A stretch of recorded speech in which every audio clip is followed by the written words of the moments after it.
ఒకానొక సందర్భంలో రాయలసీమ గడ్డ మీద పసుపు చొక్కా వేసుకున్నాడని వాడిని బెదిరించి కేసులు పెట్టిన నేపథ్యం నుంచి ఈరోజు ధైర్యంగా పసుపు చొక్కా వేసుకొని, పసుపు టోపీ పెట్టుకొని, పసుపు జెండా పట్టుకొని సుదూర ప్రాంతాల నుంచి నా నాయకుడు వచ్చాడని చెప్పి ఈరోజు గడప గడ్డ మీదకి వచ్చిన ప్రతి ఒక్క కార్యకర్తకి కూడా పేరు పేరున శిరస్సు వంచి పాదాభివందనం చేసుకుంటూ, కడపలో మహానాడు జరగడం అంటే చాలామంది ఆశ్చర్యపోయారు.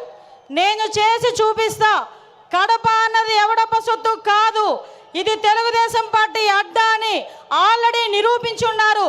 ఆ కడపలోని ఈ రోజు వరకు మనం మహానాడు జరపలే, ఇక్కడ జరుపుకుందామని చెప్పి గౌరవ ముఖ్యమంత్రి వర్యులు నారా చంద్రబాబు నాయుడు గారు, అదేవిధంగా మన జాతీయ ప్రధాన కార్యదర్శి మనందరి నాయకుడు లోకేష్ బాబు గారు కంకణం కట్టుకొని ఈరోజు ఈ కార్యక్రమానికి శ్రీకారం చుట్టారు.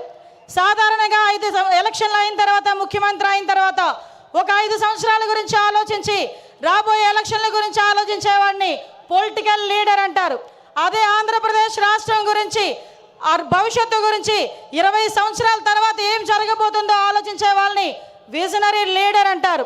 అదే విజనరీ లీడర్ మన ఎదురుగా కనిపిస్తున్న 6 అడుగుల మన చంద్రబాబు నాయుడు గారు మన తెలుగుదేశం పార్టీకి నిలువెత్తు రూపంగా ఈరోజు మనం భావించుకోవాలి.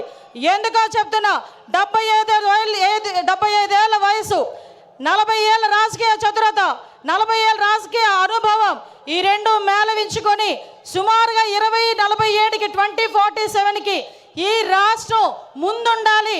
ప్రపంచంలోనే మొట్టమొదటి స్థానంలో ఆంధ్రప్రదేశ్ రాష్ట్రం ఉండాలి.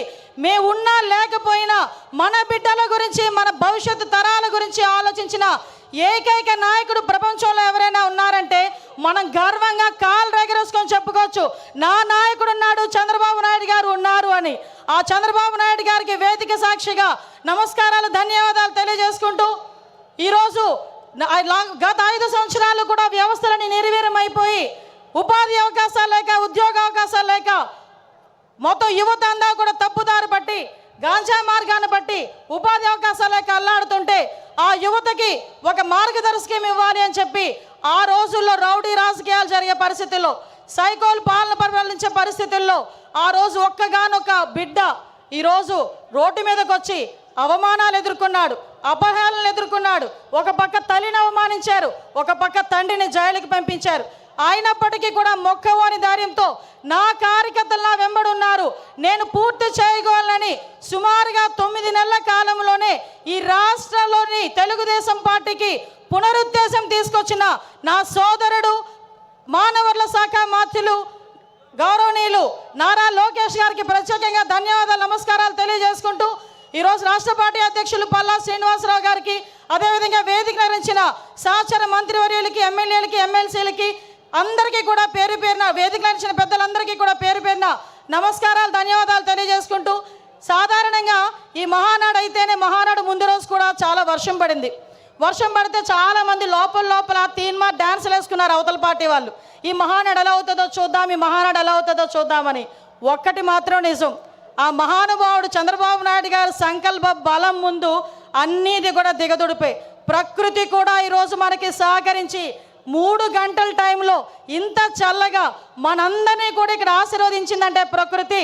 ఈరోజు ఇది కూడా ఒక శుభ సూచకంగా దేవుని స్క్రిప్ట్ కింద భావించాల్సిన పరిస్థితి. గత 5 సంవత్సరాలు చూసాం, విధ్వంసంతో స్టార్ట్ అయింది, ప్రజావేదిక విధ్వంసంతో స్టార్ట్ అయింది, అనేక కేసులు పెట్టించుకున్నాం, అనేక రకాల జైళ్ళకి వెళ్ళాం, అభివృద్ధిలో శూన్యమైపోయింది, 20 సంవత్సరాలు వెనక్కి వెళ్ళింది. అభివృద్ధిలో ఎందుకు ముందుకు రాలేకపోయింది అంటే శాంతి భద్రతల మీద వాళ్ళకి పట్టు లేక, కనీసం వాళ్ళ భద్రత మీద వాళ్ళు కనీసం శ్రద్ధ చూపకపోవడం వల్ల ఈరోజు మళ్ళీ అదే శాంతి భద్రతల మీద, భద్రత మీద శ్రద్ధ చూపించారు. కాబట్టి మన నాయకుడి మీద నా నమ్మకంతో ఈరోజు అనేకమైన కంపెనీలు ఈరోజు వస్తున్నాయి.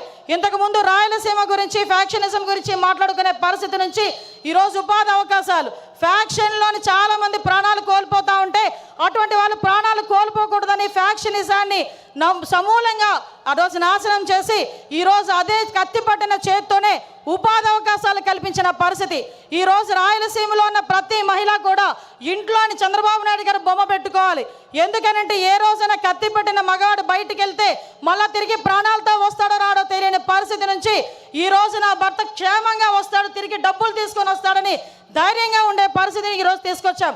ఇంతకుముందు రాయలసీమ అంటే మనకి చేతిలో కత్తులు, కటార్లు, బాంబులు వినిపించేవి. కానీ ఈరోజు రాయలసీమ అంటే ఒక కియా, రాయలసీమ అంటే ఒక శ్రీ సిటీ, రాయలసీమ అంటే ఒక హీరో కంపెనీ, ఇలాంటి కంపెనీలు అనేకం కనిపించే పరిస్థితి ఈరోజు మనందరికీ కూడా కనిపించే పరిస్థితి కనిపిస్తూ ఉంది. నేను ఒకటే చెప్తున్నా, నిన్న ఒకే ఒక విషయం చెప్పి ముగిస్తా. పెద్దలందరూ ఉన్నారు. నిన్న ఏదైతే మహానాడులో గౌరవ లోకేష్ గారు చేసిన 6 శాసనాలు, నిజంగా ఏదైతే చంద్రబాబు నాయుడు గారు కలలు కంటున్న 2047 స్వర్ణాంధ్రకి ఈరోజు కడప మహానాడు వేదికగా ఈ 6 శాసనాలు కూడా ప్రథమ భూమిక వహించబోతున్నాయి. ఇవే పునాది కాగబోతున్నాయి. ఈ కార్యకర్తలే అధినేత అని చెప్పిన పరిస్థితి ప్రపంచంలో ఏ పార్టీకి లేదు.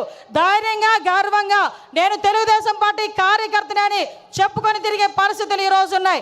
ఒకటే ఒక విషయం చెప్తున్నా. మొన్న రీసెంట్గా నేను ఒక ఫ్లైట్లో వస్తా ఉంటే ఒక పెద్ద మనిషి, ఒక వ్యాపారవేత్త నాకు కనిపించారు.